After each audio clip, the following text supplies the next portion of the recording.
bi jolas proposatu nahi dizkizuegu familia holan parte hartzen duzuen familia guztiei. Lehenengo jolasan izena, txango da. Jolasan egiteko behar den gauza bakarra da, txanpon bat, edo kanika bat, edo eskutan gorde daiteke edo zer gauza. Jolas hontan, pertsona batek edukiko du esku artean gauza bat, eta gordeko dugu hemen atzean. Eta abesten dugu. Txango, txango, txango, muxu bat emango. Muxu eman, eta gero. Non dago, ez dizut esango.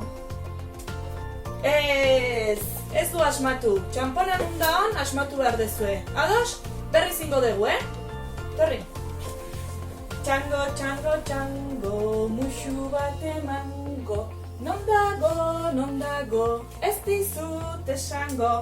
Bai, kasu honetan txanpona nundaon asmatu du, eta orain, bea izango da, txanpona gordeko duna.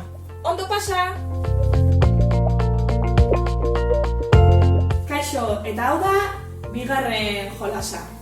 Jolas honetan, itxukako jolas bat ingo dugu, atxo itxua izenakora. Horretarako zapi bat beharko dugu. Jolaskide batek begiak tapatuko ditu, eta besteak gorde eta hauek aurkitzen saiatu beharko du. Ados? Abesti bat dauka jolasak, eta abestiak zeten du. Atxo itxuaren etxean, utxia hotxa entzun zen.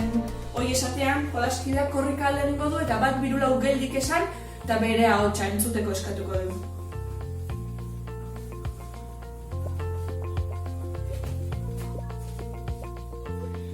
Atxo itxuaren etxean, untxia hotxa entzun zen. Bat birulau geldik. Entzun nahi dut, unaxen ahotsa. Norbait trampa iten izat?